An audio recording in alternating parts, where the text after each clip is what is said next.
Mokwongo ne oganda wa mobiro mondo bi okonywa kuye wach mantie ni. Wagombo kaka wan jo boda boda gik manotimore mokwongo wago mos ne gima notimore. Wan kaka jo boda boda ok wa support wach aila ni kende wakwayo sirikal mar Kenya. Wang'eyo ni Mr. President nosewuoyo gi Mr. Interior Fred Matiang'i. Wang'eyo ni gik motimore gi ok gifall boda boda te kendgi. Nitie gik matimore manitie oganda mabiro to gi join boda boda. Kore wakwayo sirikal ni mondo ng'i kaka ginyalo deal kodwa kata kaka ginyalo tiyo kodwa. Jo boda boda gin parents.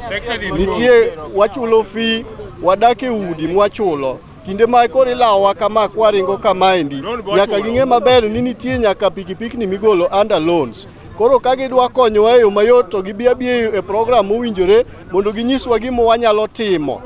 Kinde mwatimo wachni to gimiyowa yo mowinjore gi kinde mowinjore, ok nyal lawa e kinde ka kinde kama.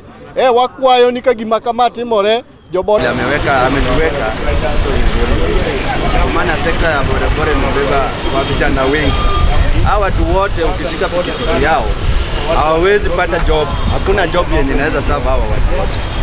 Sasa chenye ilifanyika Nairobi sasa tu kwa huko. Aone tu vile anaweza angalia mbinu kama anaweza shika watu wa Nairobi, kwa maana kila mtu ako na pesa hizi. Kama tunakuja kwa base lazima tukue na ID, lazima tukue na detail. Yeah. Sasa sio vizuri vile tunafanya hapa. Hii ndio kazi hapa ni ngatoko kwa mos na ibeni ngononeka kama watu. But waneno kaka serikali dwati wago ni waneno ka dwachala mudwati wa bitokte komoro nikech serikali osebedo e loch kuom higni 10 tene ging'e maber structure ne nitiere. So far wan kaka jo boda boda ne wasebedo organize mane wan gi structure wa manyocha watiyogo e Kisumu county ka ma jo mahundu moko manche Ywak ni nitiere Iwago gini jo manyocha watemo fight to serikali noduogo loro nyaka CBOswa kane giwacho ni giban CBOswa.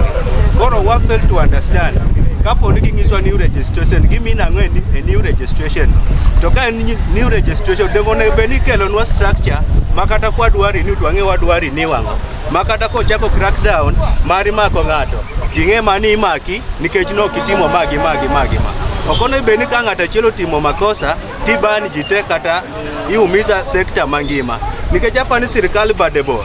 Sama ng'ato timo makosa ng'ato achiel gin giteko mari manyo ng'at motimo makosa no to ng'ano ema itere kota ndeni ka buroloe to tuwe but mari biro.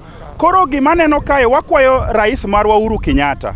En adiera ni makosa nyotimore Nairobi to bat wan to nok wausika kindwa wan jo boda boda Kenya mangima wan joma war mong'e Nyasaye. Wan gi familia kendo wan jok mong'e ni gini gimarach gini gimaber. Omiyo wakwaye ni gima nyot timore wan bende litnwa nikech wan be wan gi mon to wan gi minewa to wan gi nyithindo manyiri. Omiyo wan be ginor ne rachnwa.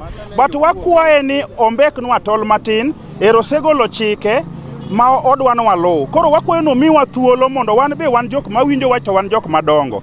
Wabro luwo mana chike kaka odwaro no but ombeknwa to lowe terwa tera gi ng'wech ka jok moko ma koro wan criminals. Mane gima kwayo mondo ka rais nyalo yie to ombeknwa to lo miwa duration mana kaka osegolo chik no wang'e ni chik ma president ogolo onge ng'ama nyalo dhi ataro to wan be wayie mar luwo chike.